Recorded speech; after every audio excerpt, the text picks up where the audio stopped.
Jordan, start with your run defense. It's been statistically very good all year for the most part. Does your observations back that up? And if so, why has it been good? I mean, yeah, I think it's well, I think it's been okay. The thing that I think we would be a lot better if we were more consistent tackling, particularly outside in space. But overall, I think up front, the guys have done a nice job. Just outside where you'd like to see improvement, where improvement in terms of defending. Yeah, I mean, I think that how that people have attacked us up to this point, that's where we have to improve. You know, if there's improvement to be had, I think that's where it has to be. And that's, you know, a lot of times that's very difficult for for edge players because usually they're in some type of conflict. That's the reason that we're getting attacked the way that we're getting attacked. So that's a lot easier said than done. How did your corners hold up? I know you're getting real thin there. Saturday, I mean, you know what Oklahoma State does, and I said this sitting in here last week, the simplicity of their offense, and if you let them get you in that situation, you know, that was the one personnel Saturday that they have not shown to just drop back and throw a fade, but it was normally fullback, two tight ends, or vice versa. Anyway, long story short, it was their heaviest personnel they've been in. Not a whole lot of options there. You know, cover the fade, they hand the ball. Cover the box, they throw the ball. You know, they call it 50-50 for a reason. And give them credit.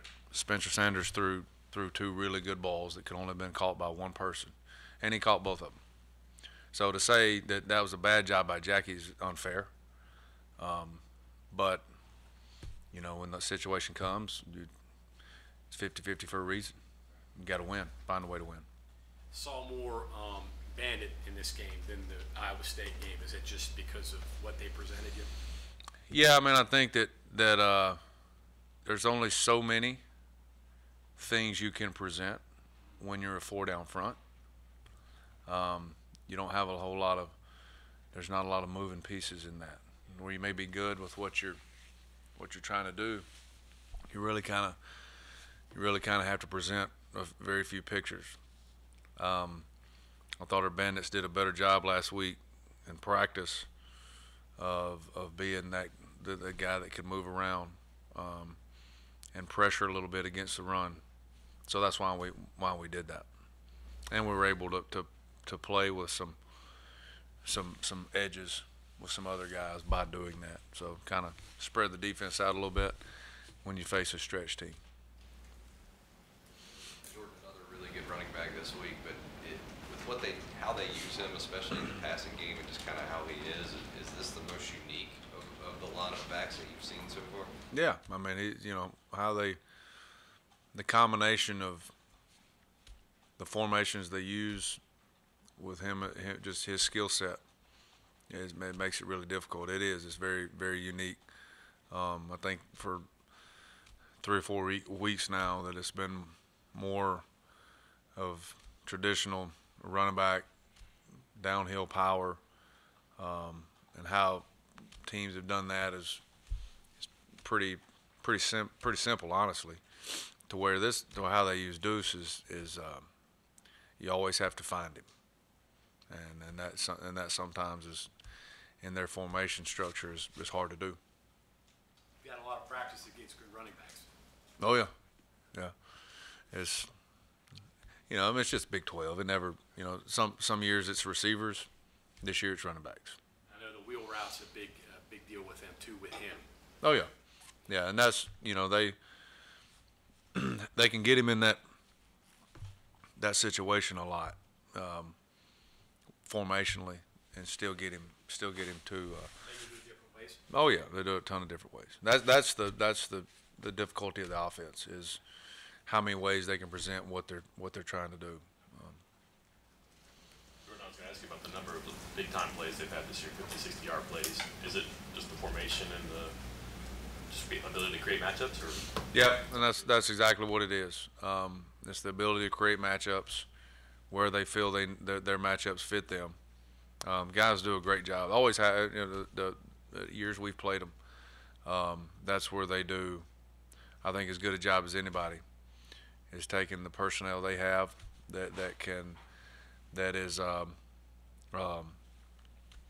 that's next level, and using it in formation and guys and getting them in position to make plays, which is, in its simplest form, good coaching.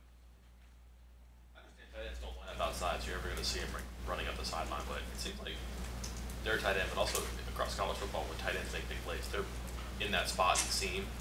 Is that just like a universal soft spot in defense that's hard to cover because of defensive schemes and just happens to get caught open every so often?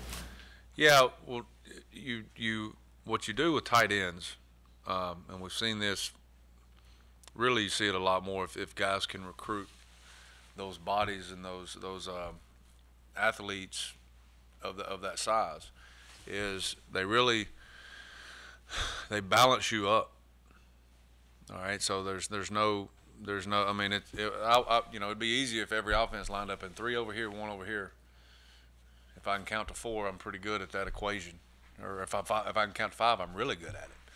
All right, but with tight ends, what they do is they get you in normally a 2 and 2 to one side, to both sides, and then there's a moving piece that can unbalance it, and you have to find it, and that's what tight ends do.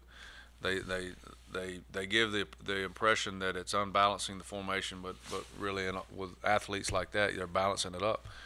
And so you have to play the entirety of the field when you have guys like that. So and that's just a challenge every week, because most everybody we play has those guys. You've had a pretty consistent, strong defense all year. You have a whole different set of coaching buttons to push, I guess, than the offense does, which is trying to get you're almost, you want to keep them coming down, and they're trying to get up. How much psychology do you have to use to keep a defense going at a certain level rather than to try to raise them? The players or the coaches? Coaches, I mean. Oh yeah. I hope the players aren't. Well, Neil has a psychology degree, and he'll tell you he uses it more than he does his anything he's ever done, and coaching wise. And I think it's probably, if I had one, it would be the same. No, I mean it's as you get into the, and I'm totally joking, but if you get into the grind of a season, the hardest thing to do is keeping your eye on what's next, and the next best thing, the next right thing. Coach has said, started really kind of middle of the year. It's really just about focus on what you're doing, and keeping what's important, and when keeping all your goals in focus and what you're trying to do. And sometimes those change. For us defensively, and this was exactly what I told them after the game. I was very proud of how they played, very proud of how they fought. And sometimes you do that, and the result is not what you want it to be. And that's football. That's life. That's anything. But I told them if they approach, so you take the last 4th down stop and you put that on film, and our kids are playing just as hard on that stop as they are at any point in the game. Sean Mahone makes an unbelievable play on Spencer Sanders, which in any normal situation in that personnel in that play probably scores when he boots out. And Sean Mahone makes a great play, and that's a super senior. All right, and I got 3 other guys chasing the football, and a 4-year guy in Taj Austin who's chasing the football in that play just as hard as he was in the first quarter. I got Akeem Messidor chasing the ball just as hard as a play as he was in the first quarter, and Josh Chandler chasing the ball just as hard on that play as he was in the first quarter. So what I told him is if they can do that, the result will be what you want it to be more times than it's not. And so, and I hope that helps you kind of, like what our mindset is, what it needs to be moving forward. And sometimes that's a challenge when things don't go the way you wanted them to go. But I was very proud of how they played, and if they can do that, then it'll work out more times than not.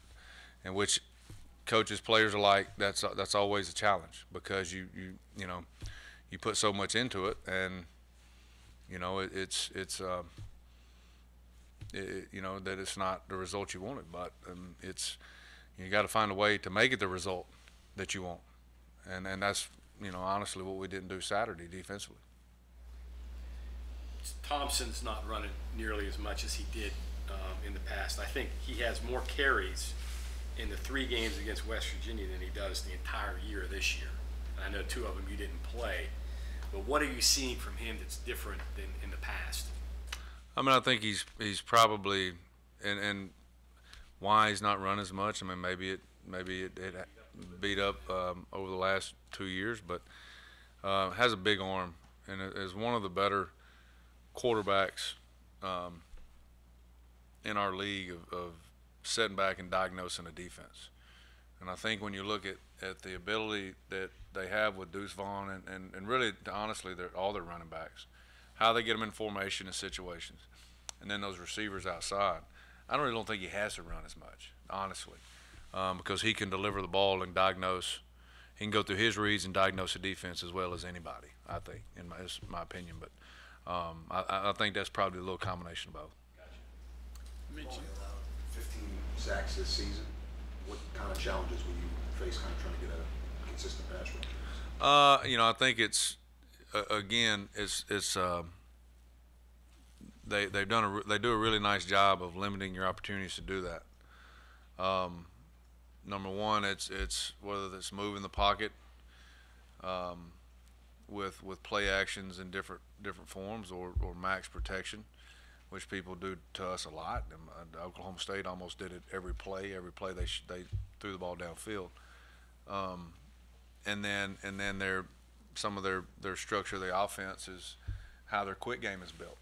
So they don't give you a lot of those opportunities, and their offensive line is as good of a unit playing collectively together, not making mistakes as anybody in our league. So it's a little bit of everything, which quite honestly just makes a good offense.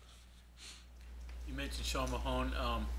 Obviously, he's very good academically. Not only played a lot of football, but smart as well. So, what does having a smart kid, especially in the back end like that, what's that allow you to do? I mean, they're the quarterback. If that just put it simple terms, your safeties communicate. They see more than everybody else should, and so they're having a guy back there. Number one, it's a necessity. You have to have somebody back there that can. What I just said about Thompson diagnosing a defense, you have to have somebody that can diagnose an offense and diagnose it before the ball is snapped, and get people in the positions they need to be in, alignments, checks, whatever it may be. And so it's the most important thing. I know you study. You're studying primarily their offense, but do you ever put on the tape and just watch their other guy rush the passer? I guess this Anyudike Uzama is a special guy, motor, and you've got some motor guys. Do you ever do that and show your guys, hey, this is how you should play? Oh yeah, because you see them so much, seeing other offense, right? And so, and every single guy, pass rushing is such a sometimes a natural skill. Now, really good pass rushers take what they're good at and get really good at it. They excel at what their skill set allows them to be. Some guys is length, some guys is speed, some guys is quickness, some guys is power. And so my point is when you take a guy like him, and if you have a guy that's very comparable, then there's nothing wrong with say, hey, look, y'all have the same skill sets.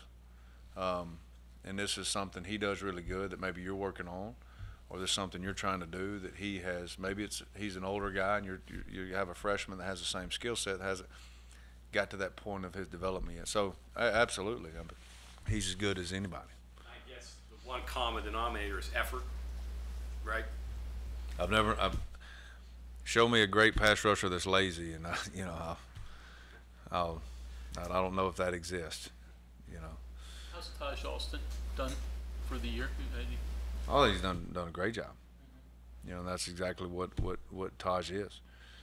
You know, Taj is a bigger kid, stronger kid. You know, if I put him in a category with defensive ends, primary rushers, he's a power guy, he's a strong kid.